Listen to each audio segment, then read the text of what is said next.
नमस्कार. महाराष्ट्राच्या राजकारणात सध्या वेगवेगळे वारे वाहताना दिसत आहेत. त्यात दिल्लीचे वारे आहेत, महाराष्ट्रातले मतलबी वारे आहेत. एकंदरीत या महाराष्ट्राच्या राजकारणात सध्या वाऱ्यावरची वरात आपल्याला दिसते आहे. पण कितीही वारे वाहत असले, किती वादळ आली तरी महाराष्ट्राच्या राजकारणातले ठाकरी वारे जे आहेत ते काही हटत नाहीत आणि ते काही थंड पडत नाहीत. असं एकंदर चित्र आहे. ते कायम आहेत. वादळ येतील, लाटा येतील, पण ठाकरी वाऱ्यांना कधी अंत आपण पाहिला नाही. आज दिल्लीपासून महाराष्ट्रापर्यंत जे राजकारण आहे ते फक्त ठाकरे या नावाभोवतीच इतक्या वर्षानंतर फिरताना दिसत आहे. आणि आता आपण ठाकरी वारे संपवायचीच ह्या अशा पद्धतीच्या वल्गना आणि भाषाही सुरू आहेत. या सगळ्यांवर चर्चा करण्यासाठी आज आपल्याकडे शिवसेनेचे पक्षप्रमुख माननीय उद्धव ठाकरे हे आलेले आहेत. देशाचं राजकारण, महाराष्ट्राचं राजकारण, ठाकरी वारे, ठाकरी ब्रँड हे सध्या जे शब्द सुरू आहेत महाराष्ट्राच्या राजकारणामध्ये इतक्या वर्षानंतर सुद्धा, आपण त्याच्यावर या सगळ्या विषयांवर आज माननीय उद्धव साहेबांशी चर्चा करू. आणि तुम्हाला माहिती आहे की ते अत्यंत मोकळेपणानं प्रत्येक प्रश्नाची उत्तरं देतात, कोणताही प्रश्न टाळत नाहीत. ही त्यांची खासियत आहे. मी माननीय उद्धव साहेबांचं स्वागत करतो. उद्धवजी नमस्कार. जय महाराष्ट्र. उद्धवजी, महाराष्ट्रात आणि देशामध्ये प्रचंड घडामोडी सुरू आहेत. जरी या घडामोडी दिसत नसल्या तरी जशा भूगर्भात काही हालचाली सुरू असतात किंवा पडद्यामागे काहीतरी नवीन पटकथा लिहिली जात असते, अशा पद्धतीच्या हालचाली या महाराष्ट्रात आणि या राज्याच्या बाहेर सुरू आहेत. आणि आज तुम्ही या पार्श्वभूमीवर किमान 2 वर्षांनी मला असं वाटतं आपण भेटतो आहोत मुलाखतीसाठी आणि मन की बात जे आहे ही आपण व्यक्त करणार आहात. आज तुमच्या मनामध्ये काय भावना आहेत जे महाराष्ट्रात किंवा देशात जे तुम्ही पाहताय, मी तुमच्या मनातली बात काय आहे? तुम्ही मगाशी जो उल्लेख केला वेगवेगळ्या प्रकारचे वारे, होय, आता या वाऱ्यांमध्ये काही गॅसचे फुगे पण आहेत जे काही काळ वर जातात आणि मग गॅस गेलं की खाली पडतात. असे गॅसचे फुगे जे काय तरंगतात सध्या ते म्हणजे काय वारे नाही आहेत. आणि तुम्ही जो ठाकरे वाऱ्यांचा विषय काढला तर ठाकरे हे वारे नाही आहेत. आमची पाळं मुळं ही गेल्या कित्येक पिढ्यांपासून महाराष्ट्राच्या मातीमध्ये रुजलेली आहेत, खोलवर गेलेली आहेत. अगदी जास्त पिढ्यांचा उल्लेख नाही केला तरी माझ्या आजोबांपासून, त्यांच्यानंतर शिवसेना प्रमुख मी आहे, आदित्य आहे, आता सोबत राज आलेला आहे. सर्वदा ठाकरे म्हणजे एक संघर्ष. आणि हा संघर्ष मतलबी वाऱ्यांसाठी नाही तर समाजाच्या हितासाठी आम्ही करत आलोत.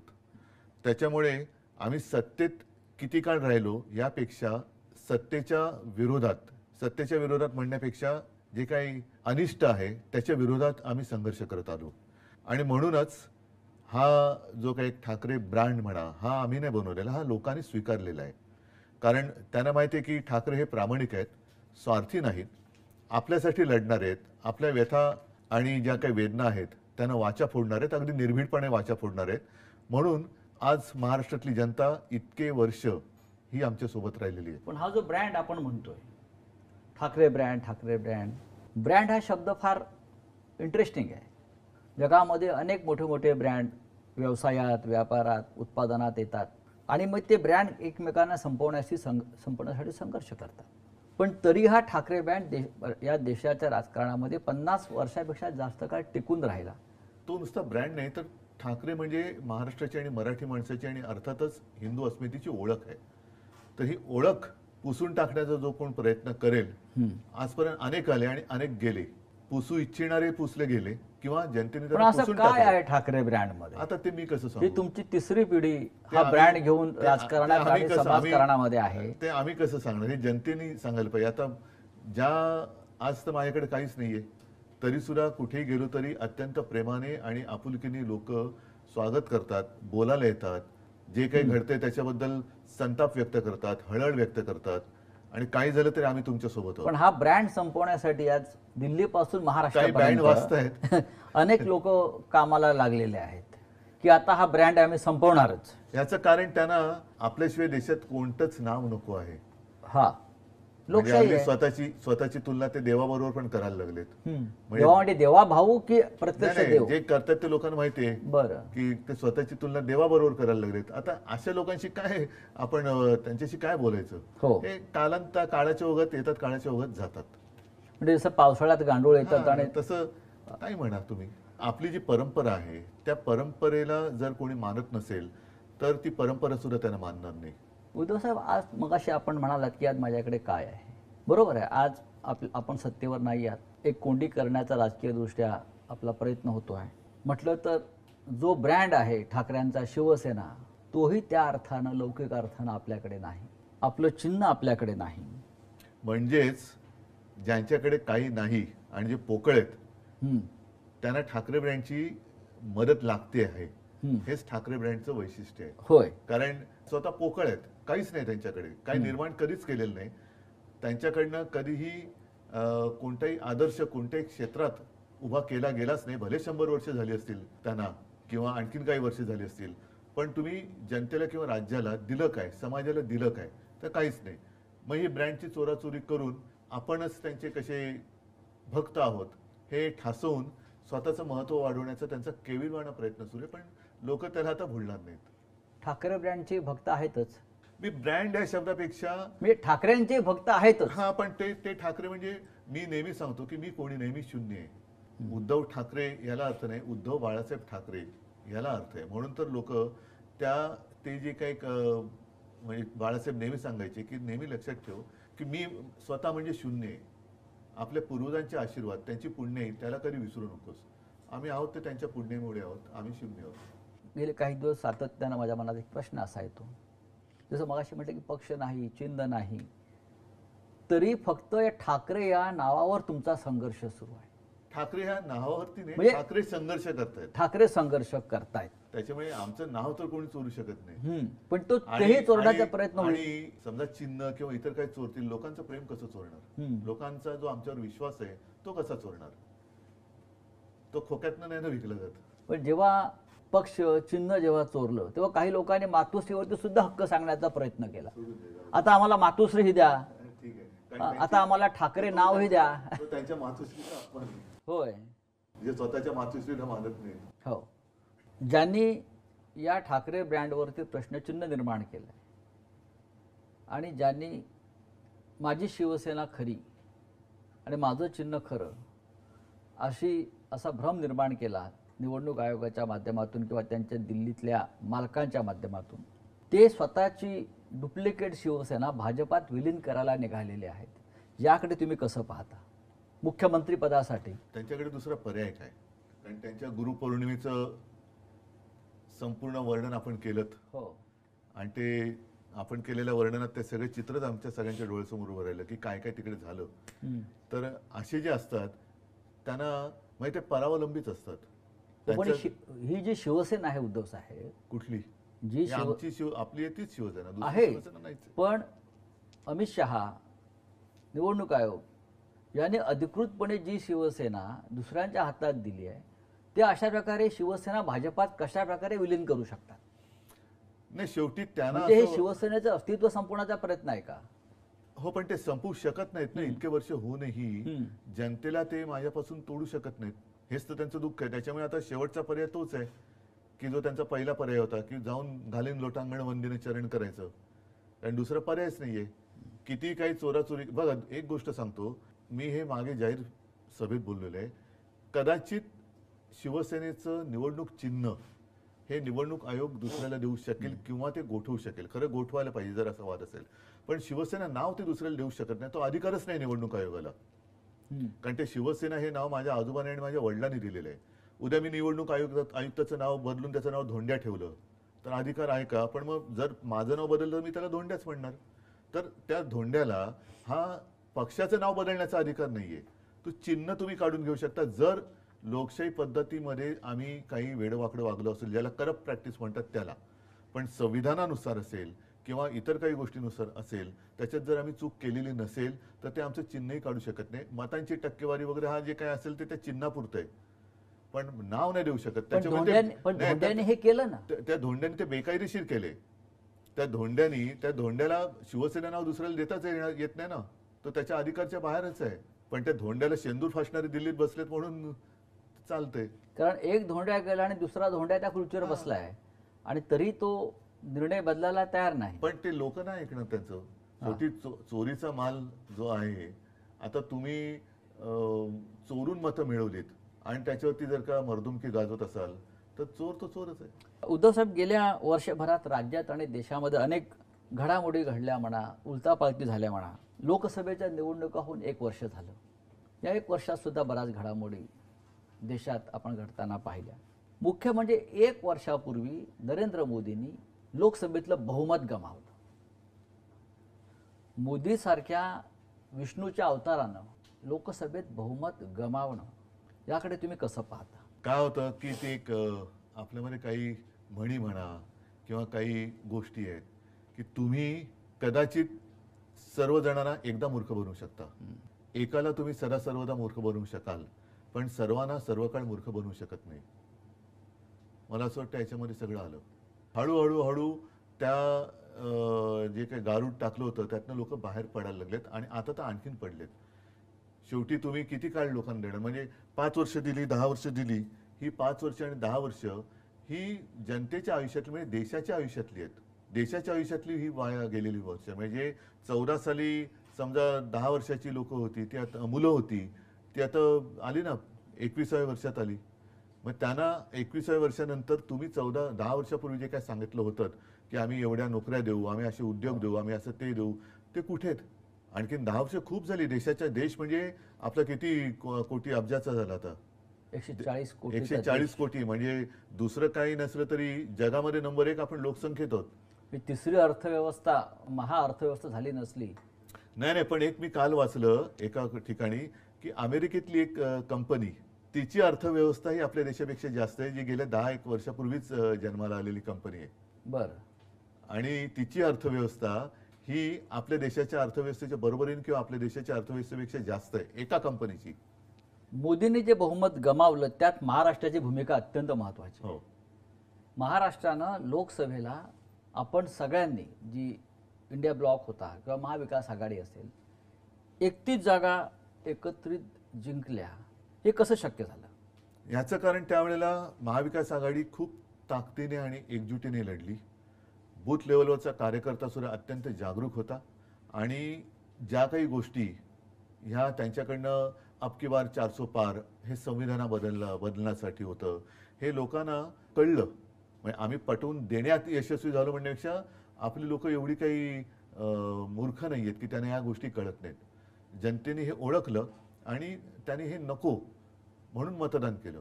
म्हणजे लोकांना कळलं नाही, जे मी तुम्हाला सांगितलं की तुम्ही आतापर्यंत बोलत आलात, नुसतंच बोलताय, करताय काय?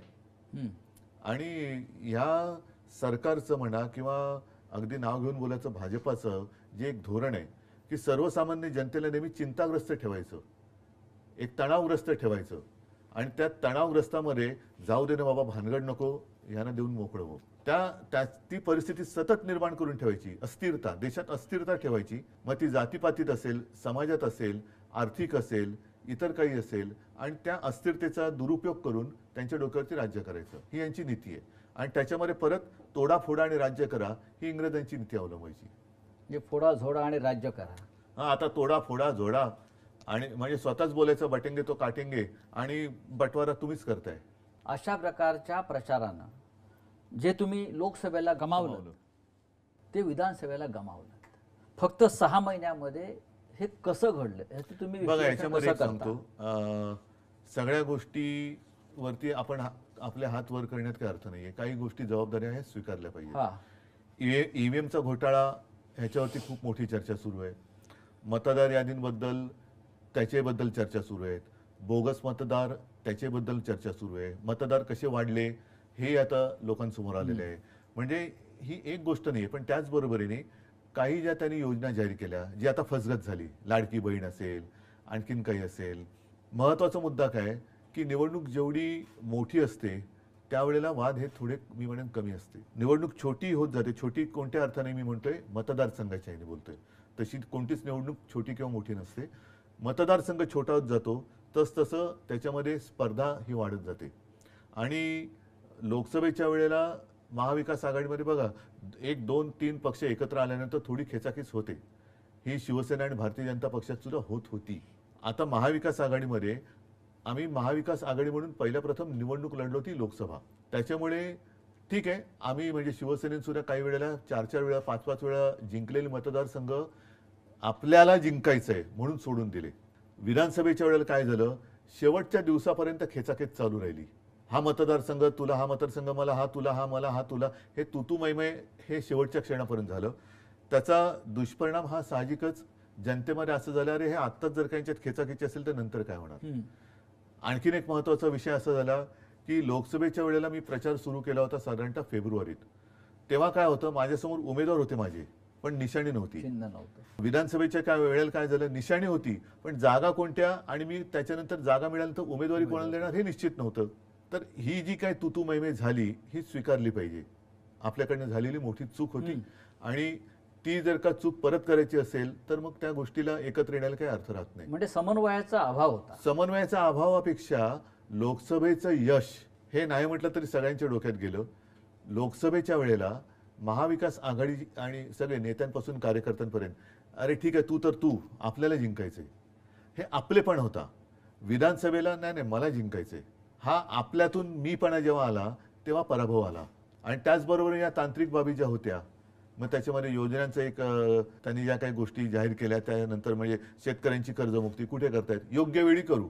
मीच एक मुख्यमंत्री असा होतो की ज्यांनी कोणीही न मागता माझं मुख्यमंत्री म्हणून नागपूरमध्ये एकच अधिवेशन झालं पहिलं, आणि तेव्हा आम्ही फक्त 7 मंत्री होतो माझ्यासह.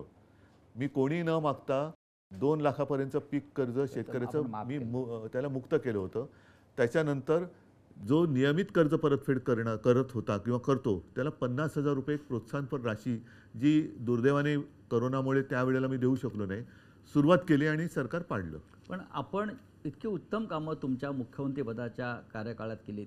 कर्जमाफी असेल, शिवभोजन थाळी असेल, गरिबांसाठी मुंबईमध्ये 500 स्क्वेअर फुटापर्यंत मालमत्ता कर रद्द केलेला आहे. आपण करोनाच्या काळातलं जगातलं उत्तम काम आपण करून दाखवलं. पण हे सगळं काम लोकांपर्यंत पोहोचवण्यात आपल्याला अपयश आलं. नक्कीच आलं. आज जे ढोल वाजवले जात आहेत न केलेल्या कामाचे, आणि तुम्ही केलेल्या कामाची साधी पिपाणी वाजवली नाही. नक्कीच हे पूर्णपणे मला मान्य आहे. याचं कारण असं की लोकसभा आणि विधानसभेमध्ये, लोकसभेत शेवटी देशाचा विचार करून संविधान बदलणार हा एक मुद्दा होताच, त्याच्यामुळे निवडणूक त्याच्यावर फोकस झाली. विधानसभेच्या वेळेला साहजिकच आहे राज्यावरती ती फोकस व्हायला पाहिजे होती, तेवढी झाली नाही. राज्यात विधानसभेच्या निवडणुकीत अत्यंत प्रतिकूल काळामध्ये आपण सरकार यशस्वीपणाने चालवून दाखवलं. करोनासारखं भयानक संकट, जे मी कोणाला कमी लेखत नाही, पण तेव्हा हे सगळे चॅनलमधनं आणि मीडियातनं आलेले फोटो आहेत की गंगेमध्ये कशी प्रेतं वाहत होती, गुजरातमध्ये कशा सार्वजनिक चिता पेटलेल्या होत्या. ह्या सगळ्या याच्यामध्ये महाराष्ट्रामध्ये जनतेच्या आणि प्रशासनाच्या सहकार्यामुळे अशी गंभीर परिस्थिती उद्भवू दिली नाही आपण. म्हणजे प्रत्येकाला उपचार तर आपण देत होतो, पण करोना या व्हायरसला अजूनही उपचार नाही सापडलेला, तो भाग वेगळा. पण ही गोष्ट की अरे आम्ही प्रतिकूल काळात सरकार चालून दाखवू शकलोय. म्हणजे एक तर काय होतं की शिवसेना, काँग्रेस आणि राष्ट्रवादी हे महाविकास आघाडी होईपर्यंत एकमेकांचे कट्टर राजकीय विरोधक होते. आम्ही एकत्र आलो तेच सरकार स्थापन करायला. म्हणजे नेहमी काय होतं की आधी आघाडी होते, आधी युती होते, निवडणूक लढवली जाते, त्याच्यानंतर बहुमत मिळालं तर सरकार स्थापन केलं जातं. आमचा उलटा प्रवास झाला. आम्ही आधी सरकार स्थापन केलं आणि मग निवडणुकीला सामोरे गेलो. त्याच्यामुळे आम्ही एकत्र येऊन चांगल्या पद्धतीने सरकार उत्तम चालवलंय ना. तेच ना, एक आदर्श सरकार आपण तेच मी सांगतोय की आम्ही एकत्र येऊन अत्यंत प्रतिकूल काळात, हा शब्द फार महत्वाचा आहे. रेग्युलर याच्यामध्ये ठीक आहे, बाकीच्या याच्यामध्ये सरकार चालवणं हे सुद्धा एक आदर्शपणाने चालवणं हे कठीण काम आहे. पण प्रतिकूल काळात म्हणजे कशाचंही ना केंद्र सरकारचा तसा म्हणावा तसा पाठिंबा होता, ना अर्थव्यवस्थेचं गाडं रुळावरती होतं. त्या काळामध्ये अर्थव्यवस्था जी कोणी सांभाळली असेल ते आपल्या शेतकऱ्यांनी सांभाळली.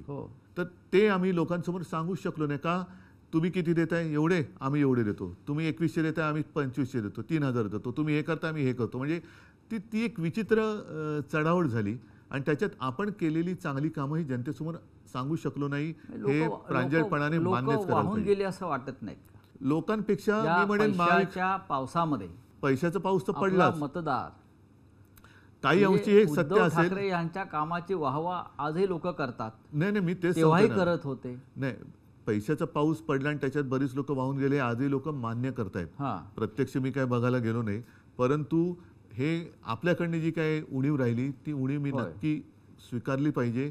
ती म्हणजे आपण केलेली कामं लोकांना सांगू शकलो नाही. आपण शेतकऱ्यांची कर्जमुक्ती केली, शिवभोजन सुरू केलं, शेतकऱ्यांना हमीभाव दिला होता, बऱ्याच काही काही गोष्टी केल्या, बऱ्याच गोष्टी केल्या. लॉ अँड ऑर्डर मेंटेन होती. अगदी त्यावेळेला पहिल्याच्या ते CA आणि NRCचं भानगड करून ठेवली होती केंद्राने, त्याच्यात आपण लॉ अँड ऑर्डर मेंटेन केली. बरं, मुख्यमंत्री म्हणून करोनासारख्या संकटात मी ह्यांच्यासारखं बटेंगे तो कटेंगे नाही केलं. मी सगळ्यांना समानतेने वागवलं आणि सगळ्यांना मी सांभाळण्याचा प्रयत्न केला. ज्या ज्या वेळेला आवश्यक होतं त्या त्यावेळेला मी स्वतः काही गोष्टींची जबाबदारी घेऊन लोकांसमोर गेलो फेसबुक लाईव्हच्या माध्यमातून आणि जनतेला सांगितलं. आणि जनतेने नाही ते सोडून द्या, जनतेने मला कुटुंबातला एक मानला, आपल्या कुटुंबातला एक ज्यांची मी कधी प्रत्यक्ष भेट घेतलेली नाही अशी लोक मला त्यांच्या कुटुंबातला एक व्यक्ती मानतात. हे याच्यासारखं दुसरं समाधान ते कोणतं, भाग्य ते कोणतं? भारतीय जनता पक्षाला स्वबळावर इतक्या जागा मिळतील म्हणजे याच्यामध्ये हे त्यांच्या स्वप्नातही त्यांना वाटलं नसेल. तुम्हाला असं वाटलं होतं का? मला नाही, मी म्हटलं ना, त्यांनाही त्यांच्या स्वप्नात कधी वाटलं नसेल. भाजप सोडा, पण शिंदे गटाला 50च्या वर जागा मिळाला, हा जादूटोणा आहे की काय? कदाचित त्यांनी डायनोसॉरच कापला असेल. असं कापाकापीतून मतदान होतं असं त्यांना वाटतं. पण कारण अचानक 50च्या वर जागा अशा पक्षाला मिळाव्यात. पहिली गोष्ट एक सांगतो, ह्या जादूटोणा वगैरे या विषयावरती माझा तर काही विश्वास नाही. म्हणजे या भाकड कथा आहेत सध्याच्या आहे, पण त्यातून एकच आहे की त्यांची मानसिकता कळते की दुसऱ्याचं वाईट व्हावं हे त्यांच्या कृत्यातून कळतं. म्हणजे ते रेडा कापला असेल त्यांनी तर त्या रेड्याचा जीव नाहक गेला, त्याच्यामुळे काय घडतंय असा माझा अजिबात विश्वास नाही. पण त्यांच्या कृतीतून त्यांच्या मनातलं जे काळं बेरं आहे ना ते लोकांसमोर येतं. म्हणून त्याला काळी विद्या म्हणतात, कारण त्यांच्या मनातलं जे काळेपण आहे ते लोकांसमोर येतं. पण माझा या भाकड कथेवरती विश्वास नाही. जे निकाल लागले महाराष्ट्रामध्ये, राहुल गांधी म्हणतात, राहुल गांधी एक महत्त्वाचे नेते आहेत, लोकसभेतले विरोधी पक्ष नेते आहेत. ते अनेकदा एखाद्या विषयामध्ये चांगला अभ्यास करून बोलतात आणि पुराव्यासह बोलतात. राहुल गांधींना महाराष्ट्रातल्या विधानसभेचे निकाल हे संशयास्पद वाटत आहेत आणि त्याच्यावर ते देशात आणि देशाबाहेरसुद्धा महाराष्ट्राच्या निकालावर बोलतात की हे संशयास्पद निकाल आहेत. एक गोष्ट लक्षात घेण्यासारखी आहे हां, की महाराष्ट्र विधानसभेचे निकाल लागल्यानंतर एवढं बहुमत मिळालं, 5वी. हो हो, जल्लोष कुठे झाला? अख्खा महाराष्ट्र आनंदाने न्हावून निघायला पाहिजे होता, तो अवाक का झाला होता? अजूनही लोकांना, म्हणजे लोक मला अजूनही सांगतात की साहेब, ग्रामीण भागातले लोक की साहेब आम्ही ठरून तुम्हाला मतदान केलं तरी आमच्या गावामध्ये एवढीच मतं ही मिळूच शकत नाही तुम्हाला, आम्ही सगळ्यांनी ठरवून मतदान केलं होतं. पण काय करणं, म्हणजे एक एक पुरावेच्या पुरावे नष्ट केले जातात, मानले जात नाहीत. मुळामध्ये काय झाले, EVM हा जो विषय आहे तो हॅक होतो नाही होत हा एक भाग वेगळा झाला. पण लोकशाही म्हणजे काय? लोकशाहीमध्ये जर RTIमध्ये मी तुमची माहिती काढू शकतो तर मला माझी पूर्ण माहिती मिळाली पाहिजे ना. होय. पूर्वी जे बॅलेट पेपर होते त्याच्यात मी मतदान कोणाला केलंय, माझं मत कुठे जातंय हे शेवटपर्यंत मला कळत होतं. म्हणजे मी ती बॅलेट पेपरवरती मी मतदान केले, आपणही केलं असणार. उमेदवाराचं नाव यायचं, समोर निशाणी यायची आणि त्या निशाणीवर शिक्का मारल्यावरती तो फोल्ड असा व्हायचा की समजा जर का ती शाई ओली असेल आणि उमटली तर ती उमेदवाराच्या नावावरती, त्याच उमेदवाराच्या नावावरती उमटू शकेल. आणि मला कळायचं की माझं मतदान, मी समजा संजय राऊत तर संजय राऊतनं मतदान केलेलं आहे. आता काय होतंय, मी बटन दाबतो, मशालीचा दिवा पेटतोय, आवाज येतोय, आतमध्ये रिसीट दिसते. आता त्या रिसीटबद्दल सुद्धा लोकांचं म्हणणं आहे की अनेकदा ती पडते नाही पडत हा भाग वेगळा, पण ती रिसीट खाली पडते, माझं वेगळी आणखीन तिसऱ्या ठिकाणी रजिस्टर होते, ते कुठे होते मला कळत नाहीये. दिवा पेटतोय, आवाज येतोय, रिसीट दिसते ती, पण आत मत जे मोजलं जातं ती रिसीट नाही मोजली जाते. जर का त्याच्यावरती ऑब्जेक्शन घेतलं तर ज्याला आपण सिम्बॉलिक म्हणतो अशा काही मोजक्या रिसीट मोजल्या जातात, पण अन्यथा त्या मोजल्या जात नाहीत. व्हीव्हीपॅटवरचं जे काय आहे ते मोजलं जात नाही. त्याच्यामुळे आत मत रजिस्टर कुठे झाले हे माझं कळण्याचा अधिकार तुम्ही हिरावून घेतलेला आहे. तुम्हाला अजूनही वाटतं की मतदान हे मतपत्रिकेवरच व्हायला पाहिजे? नक्कीच व्हायला पाहिजे. तुम्ही शेवटी एक आहे की का ईव्हीएम का आणलं? वेळ जातो म्हणून. वेळ जातो. मग वेळ मतमोजणीत लागत असेल तर एक एक महिना निवडणूक प्रक्रिया चालते, तो वेळ का नाही धरत त्याच्यात? माझ्याकडे जर 1 तारखेला मतदान झालं महाराष्ट्रात आणि दुसरीकडे बिहारमध्ये वगैरे 30 मेला मतदान होत असेल तर मधला वेळ माझा गेलाच ना. मग फरक काय पडतो? 30 तारखेनंतर 4 दिवस तुम्ही मतमोजणीत लावले तर काय असं मोठं आव्हाड कोसळते? आणि अनेक म्हणजे अगदी मला वाटतं अमेरिकेत वगैरे सुद्धा अजूनही बऱ्याच ठिकाणी बॅलेट पेपर आहे. UK मध्ये, ब्रिटनमध्ये पण बॅलेट पेपर आहे. मग ते काय आपल्यापेक्षा मागास देश आहेत? जर तुम्हाला वेळ वाचवण्यासाठी हे करत असाल आणि स्वतः मोदींचं भाषण आहे त्यावेळेला बॅलेट पेपरच्या विरोधात, सगळ्यांत भारतीय जनता पक्षाने विरोध केलेला आहे ईव्हीएमच्या विरोधात. हो, देशाचे सरन्यायाधीश भूषण गवई यांच्या आईनंही मागणी केली आहे. मग म्हणजे देशाचे सरन्यायाधीश असलेल्या गवईंच्या आईनंही, कमलाबाईंनी ताईंनी सांगितलेलं आहे की निवडणुका या बॅलेट पेपरवरच व्हायला पाहिजे. तसंच आहे ते. आणि मग का व्हायचं तर होऊ दे ना. मग त्याच्यानंतर तुम्ही जिंकलात आणि तुम्हाला 288 पैकी 500 जागा मिळाल तरी मग आम्ही कोणी काय बोलू शकतो? याच्यात एक महत्त्वाचा फॅक्टर जो राहुल गांधी सांगतात, 60 लाख अचानक वाढलेलं मतदान संध्याकाळी 5 नंतर आणि मतदार यादीतला झालेला ठरवून केलेला घोळ, नावं कापणं. आता बिहारमध्ये काय घडत होतं तेच आहे ते की तुम्ही तुमची आयडेंटिटी महाराष्ट्रामध्ये सुद्धा निवडणूक प्रक्रियेच्या आधी नवीन. आता जरा बिहारमध्ये ज्याला आता कोर्टाने मला वाटतं स्थगिती दिली आहे, ते काय होतं नीट सांगा? मतदारांनी स्वतःची ओळख पटवून द्यायची. म्हणजेच तुम्ही एनआरसी आणलात. हो, म्हणजेच एनआरसी आणलात ना. मी इतके वर्ष राहतोय, माझ्याकडे मग आधार कार्ड हे काय? हा मोठा फ्रॉड आहे. रेशन कार्ड, आधार कार्ड हा फ्रॉड आहे. आधार कार्डचं प्रिंटिंग आणि जे काय सगळं केलं जाते हा फ्रॉड आहे. जर ते तुम्ही धरणार नसाल तर तो फ्रॉड आहे. मग ते पण कॉन्ट्रॅक्टर कोण आहेत, काय आहेत? मग हे आधार कार्डची हे आणली कोणी? मग आधार कार्ड फ्रॉड आहे का? जाहीर करा. आणि आयडेंटिटी म्हणजे काय देणार तुम्ही? आणखीन काय? म्हणजे हा एनआरसी तुम्ही आणलात आहे ना, एनआरसीच आणलात आणि तो आपल्या सगळ्या हिंदूंना पण लागू झाला. त्याच्यामध्ये आता 1 नेशन 1 इलेक्शन लादलं जात आहे. ह्यांची संपूर्ण वाटचाली एकाधिकारशाहीकडे चाललेली, हुकुमशाहीकडे चाललेली आहे. सगळं पहिलं आम्हालाही गोंडस वाटलं होतं कारण तेव्हा काश्मीरमध्ये काय त्याला वेगळे पंतप्रधान वगैरे असे ते एक शब्द होता. त्याच्यामुळे आम्ही सुद्धा त्या एका बहकाव्यात आलो. काश्मीरमध्ये 370 कलम काढलं पाहिजे याच्यावरती त्याही वेळेला ठाम होतो, आम्ही पाठिंबा दिला आणि आजही मी ठाम आहे. त्याच्याबद्दल दुमत नाहीये, त्याच्याबद्दल दुमत नाही. पण एक निशाण, एक विधान आणि एक प्रधान. आता 1 नेशन 1 इलेक्शन, मग त्याच्यानंतर 1 नेशन 1 लँग्वेज पण करतील. मग त्याच्यानंतर म्हणजे सगळं काही. बरं, नड्डा बोललेत की देशात एकच पक्ष राहणार, म्हणजे 1 पार्टी, ही एकाधिकारशाही चाललेली आहे. 1 पार्टी 1 इलेक्शन. 1 पार्टी मग नो इलेक्शन होईल. No election. उद्धव साहेब, देशाच्या राजकारणात किंवा आपण महाराष्ट्र बघू, सत्ता आणि पैशाचा अतिरेकी वापर म्हणजे ज्याला टेररिझम सुरू आहे, सत्ता आणि पैशाचा. आणि त्या टेररिझममुळे ज्यांना तुम्ही घडवलं, ज्यांना तुम्ही निवडून आणलं, ज्यांना तुम्ही प्रतिष्ठा, आम्ही घडवायचं काम केलं, बिघडवण्याचं काम कोणी केलं ते होय. आधी आमदार खासदार यांना फोडण्याचा प्रयत्न झाला, काँग्रेसचे असतील, राष्ट्रवादी काँग्रेसचे असतील, तुमचे असतील, देशातल्या इतर पक्षाचे असतील. आणि आता पुन्हा एकदा. पण मी काय म्हणतो, मग तुम्ही निवडणुकीचा घाट म्हणजे कशासाठी प्रचार करताय? असंच जर करायचं असेल तर सरळ निवडून आलेले फोडून राज्य स्थापन करा ना, प्रचाराला जाऊच नका.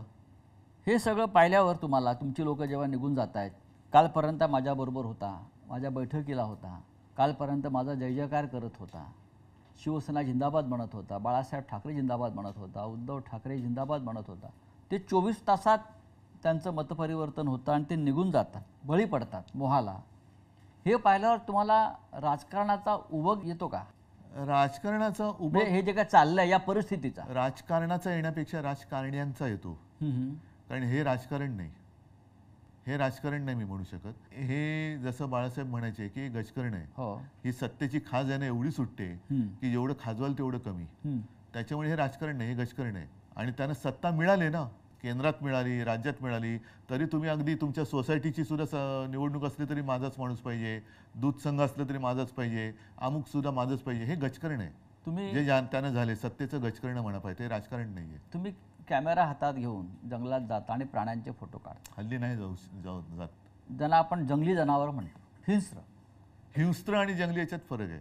पण त्यापेक्षा राजकारणात लोक अधिक जंगली आणि राजकारणात हिंस्र झालेले आहेत. नाही. म्हणून मी म्हटलं ना, जंगली प्राणी म्हणजे हिंस्र नाही. हिंस्र हे राजकारणी हा असतात, हा जंगली प्राणी नाही. हा हा जंगलात कारण नसताना कोणी कोणावरती हल्ला नाही करत. हम्म. अगदी वाघ, सिंह वगैरे त्यांना भूक लागल्याशिवाय ते शिकार करत नाहीत, कारण तो शेवटी निसर्ग नियम आहे. होय. अदरवाईज ते पण भाजीपाला खाऊन जगत असते, जसं हत्ती खातो किंवा इतर सुद्धा व्हेजिटेरियन प्राणी आहेत. पण वाघाचं जर ती हेच तशी असेल तर तो पुरतीच शिकार करतो. उगाच असं प्राणी मारून तो फ्रीजमध्ये ठेवत नाही. जसं राजकीय पक्ष हा. सध्या काही म्हणजे जसे करतायत. आता सगळे सत्ता मिळाली तरी सुद्धा आणखीन आमदार घ्या, हम्म. आणखीन खासदार घ्या, असं वाघ सिंह नाही करत की मारून आज आता एक हरण मारलं तर उद्यासाठी आणखीन एक मारू, कारण त्यांच्याकडे फ्रीज नाहीये.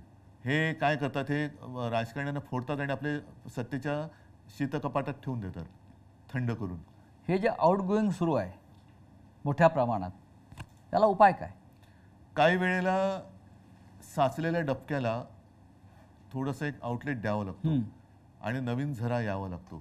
ज्या गोष्टी आपण थोडंसं, मी असं म्हणेन की एखाद्या वेळेला भावनेच्या भरात किंवा प्रेमामुळे आपण करत नाही आणि कळतं हा माणूस अयोग्य आहे, पण काय करणार, तो स्वतःहून जातो आणि त्याची जागा नवीन दुसरा माणूस घेतो. तेव्हा बरं वाटतं की अरे साले बला गेली एक. शिवसेना हा एक विचार होता आणि आहे जो माननीय बाळासाहेब ठाकरे नाही, आत्ता जे आमच्यातनं गेले ते तिकडे जाऊन काय काय दिवे लावतात तुम्ही बघताय. होय त्याच्यामुळे असे हे दिवटे गेलेले बरे ना. होय.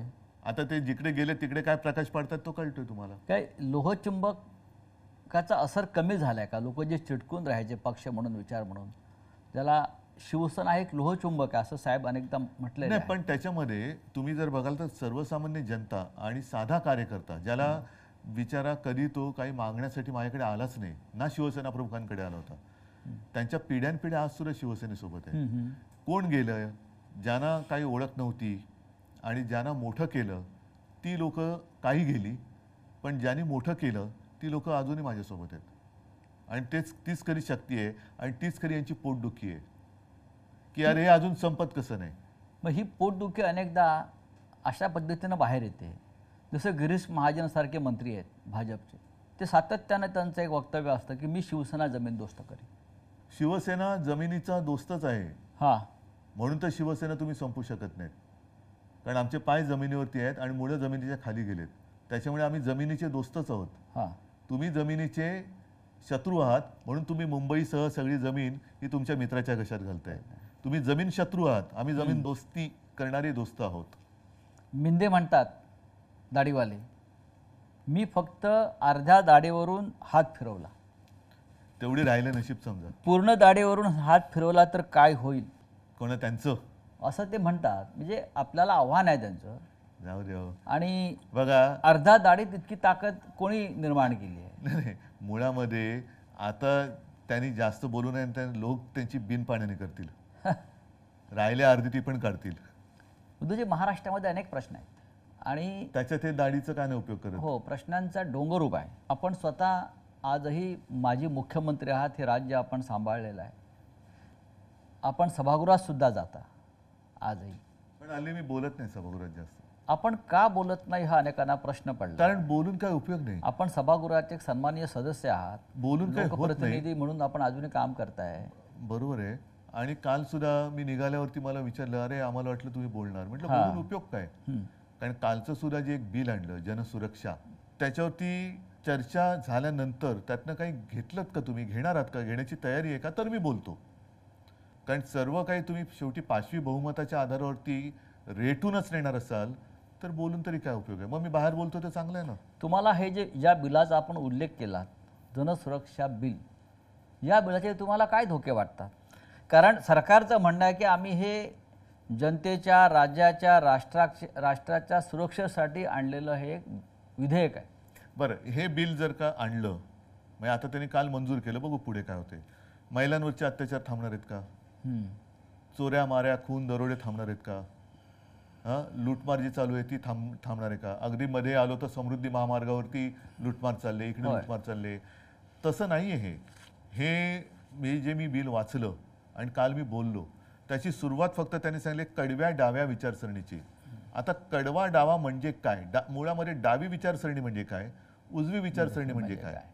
आपल्याकडे काय झालेलं आहे की सर्वसाधारणतः डावी विचारसरणी म्हणजे त्याच्यात जर पण वाचलं तर सामाजिक न्याय, व्यक्ती स्वातंत्र्य, भाषण स्वातंत्र्य, समानता ह्या गोष्टी त्याच्यात उल्लेखलेल्या आहेत. उजव्या विचारसरणीमध्ये धर्माधिष्ठितता, त्याच्यानंतर भांडवलशाही, म्हणजे डाव्या विचारसरणीत काही गोष्टी चांगल्या आहेत, उजव्यामध्ये काही वाईट आहेत. आता आपण वाईट सोडून द्यायला पाहिजे आणि चांगलं घ्यायला पाहिजे. तुम्ही कडवी डावी मग कडवी उजवी नाही आहे का? जर का उजवी विचारसरणी ही धर्मावरती आधारित असेल तर काल तुम्ही पत्रकारांसमोर बोलताना जो विषय बोललो की पेहलगाममधल्या अतिरेक्यांनी धर्म विचारून गोळ्या घातल्या, मग ते कडव्या उजव्या विचारसरणीचे म्हणून त्यांना तुम्ही सोडून देणार आहात का? तर असं करण्यापेक्षा तुम्ही दहशतवाद, दहशतवादी, देशविघातक, देश विघटनकारी या शक्तींविरोधी आतापर्यंत आपण लढत आलेलो आहोत. अमित शहा पण बोललेत की आता नक्षलवाद संपत आलेला आहे. नक्षलवाद किंवा दहशतवाद संपवायला आमचा पूर्ण पाठिंबा आहे. या कायद्याचा राजकीय दृष्ट्या गैरवापर होईल अशी भीती वाटते. जसा मिसाचा झाला, नाही पण टाडा नावाचा कायदा आला, मिसा आला आणीबाणीमध्ये, पोटा आला, असे अनेक कायदे याच कारणासाठी आणि आणि त्या सगळ्या कायद्यांना भारतीय जनता पक्षाने विरोध केला होता. आणि आज त्याच प्रकारचा कायदा नाव बदलून महाराष्ट्रामध्ये आत्ताच गेल्या 8-10 दिवसापूर्वी भारतीय जनता पक्षाने देशभर आणीबाणीचा 50वा दिवस विचित्र पद्धतीने त्याची आठवण करून देण्यासाठी केली. आता हीच लोक होती यांनी त्यावेळेला आणीबाणीला विरोध केला होता. आता तीच लोक आहेत जे आणीबाणी आणू इच्छित आहेत किंवा आणीबाणी त्यांनी ऑलरेडी अघोषित आणलेली आहे. म्हणजे ज्या गोष्टीला तेव्हा त्यांनी विरोध केला होता तीच गोष्ट ते आता आणतायत. निदान इंदिरा गांधींनी उघड तरी केलं होतं की आणीबाणी लागते किंवा लावताय, ह्यांच्यामध्ये ती हिंमत नाहीये. आता तुम्ही सुद्धा एका कायद्याचे बळी पडलातच ना. तुम्हाला सुद्धा PMLAच्या याच्यात काय संबंध होता तुमचा? त्याच्यानंतर कोर्टाने तुम्हाला सोडलंच. हा जो प्रकार आहे ना की तू आमच्या पक्षात नाही तर तुला टाळत टाकतो, आमच्या पक्षात नाही तर तुला मिसा लावतो, म्हणजे दुसरा तिसरा कोणता मोका आहे आणि मोका आहे PMLA असे आहे. म्हणजे आता जर का दहशतवाद किंवा नक्षलवाद संपवत आणला असेल तर आत्ता का कायदा आणताय? जर तुमच्याकडे 64 नावं आहेत तर ती नावं जाहीर करा, त्यांची पापं जाहीर करा आणि त्यांच्यावरती बंदी टाका. आम्ही कुठे काय म्हणतोय? आम्ही कधीही आत्ता सुद्धा मध्ये जे काय घडलं त्याच्यामध्ये सर्व पक्षांनी, राजकीय पक्षांनी पंतप्रधानांनी सांगितलं तुम्हाला देशासाठी चांगल्यासाठी जे करायचं करा, आम्ही तुमच्या सोबत आहोत. मग तसं आम्ही प्रत्येक वेळेला आत्तापर्यंत नक्षलवाद तुम्ही संपवलं, तिथले जे काही आत्तापर्यंत जेवढे काही पोलीस अधिकारी तिथे ड्युटी करून काही रिटायर झाले असतील, काही कदाचित पोलीस शिपाई, पोलीस अधिकारी त्यांचं बलिदान तिकडे झाले, सीमा सुरक्षा दलाचे जवान असतील, नागरिक असतील, यांनी शौर्याने त्यांचा मुकाबला केला नक्षलवाद्यांचा. हा कायदा तुम्ही आत्ता आणताय, पण त्या लोकांनी त्यांचं शौर्य गाजवलं आणि शौर्य गाजवून त्यांनी तो नक्षलवाद संपवत आणले. उद्धव साहेब, महाराष्ट्रामध्ये गेल्या 3 महिन्यात 675 शेतकऱ्यांनी आत्महत्या केल्या. त्यांची सुरक्षेचा कायदा कुठे? 675 शेतकऱ्यांनी 3 महिन्यात बरं, कर्जबाजारीपणा, नापिकी. एकच तुम्ही आता शेतकऱ्यांचा विषय हा आपण सोडायचा नाही, पण 1-2 वर्षापूर्वी उत्तरेतले शेतकरी रस्त्यावरती उतरले होते, त्यांना सुद्धा नक्षलवादी बोलले होते. मग नक्षलवादी कोण? तुम्ही शेतकरी जो त्याच्या न्याय हक्कासाठी रस्त्यावरती उतरला तो अतिरेकी. त्यांचं म्हणणं होतं की त्या आंदोलनामध्ये दहशतवादी घुसलेले. कुठे आहेत? आता सुद्धा वारीमध्ये अर्बन नक्षल घुसले, तशी कोणीतरी एक अशी आवई उठवली होती, भीती निर्माण केली जाते. म्हणजे तुम्हाला हिंदूंचे सण सुद्धा मारायचे आहेत की वारीमध्ये नक्षलवादी घुसलेत म्हणजे वारीमध्ये जाऊ नका. म्हणजे कोणतं हिंदुत्व आहे तुमचं? कोणत्या म्हणजे राज्यातल्या सरकारची तुम्हाला मानसिकता काय दिसते? मानसिकता त्यांची पूर्णपणाने गोंधळलेली आहेत. त्यांना सत्ता जी मिळाली तिचं नेमकं करायचं काय हेच कळत नाहीये. कोणासाठी सत्ता मिळवली? 675 शेतकऱ्यांच्या आत्महत्या या महाराष्ट्रात होतात, देशात त्याची चर्चा होते, जगभरातल्या माध्यमांनी त्याची दखल घेतली. देशात सर्वाधिक शेतकऱ्यांच्या ज्या सर्वाधिक आत्महत्या झाल्या त्याच्यात महाराष्ट्र नंबर 1 आहे. नंबर 1 आहे. म्हणजे महाराष्ट्र गुंतवणुकीत नंबर 1 नाही, महाराष्ट्र रोजगार देण्यात नंबर 1 राहिलेला नाही. महाराष्ट्राची घसरण अनेक कायदा सुव्यवस्थेत झालेली आहे, पण शेतकऱ्यांच्या आत्महत्येमध्ये जर महाराष्ट्र नंबर 1 असेल तर या सरकारविरुद्ध विरोधी पक्ष रान का उठवत नाही? बघा, निवडणुकीच्या आधी तर आम्ही रान पेटवलं होतं, ज्याचा परिणाम चांगला लोकसभेत आला. त्याच्यानंतर आता असं झालेलं आहे की नाही म्हटलं तरी सगळेच जण अवाक झाले की अरे एवढं वातावरण सगळं दिसताना असा निकाल लागू कसा शकला. त्याच्यामुळे सगळेच राजकीय पक्ष हे अवाक झालेत, जनता सुद्धा अवाक झालेली आहे की असं घडलं कसं. आता तो जो एक धक्का होता, नक्कीच धक्का होता. म्हणजे जे जिंकले त्यांनाही विजयाचा धक्का होता आणि आम्हाला सुद्धा पराभवाचा धक्का होता. साहजिकच आहे, धक्का म्हटल्यानंतर त्यातून थोडंसं सावरणं हे गरजेचं असतं. आता या गोष्टी जनतेच्या डोक्या लक्षात आल्यात की अरे हे सगळं ही एक काहीतरी डोळ्यावरती पट्टी बांधली गेली आणि आत्ता ह्या संघर्षाला नुसती सुरुवात नाही तर धार येईल. कारण शक्तीपीठ महामार्ग आहे, कोणासाठी करताय? राज्याकडे पैसे नाही, लाडक्या बहिणींना द्यायला पैसे नाही, इथून आदिवासींचे पैसे तिकडे वळवा, ह्यांचे पैसे तिकडे वळवा. मुंबई महानगरपालिका आता त्याच्या तिजोरीवरती यांनी डल्ला मारलाय, 2.5 लाख कोटीचं देणं करून ठेवलेलं आहे.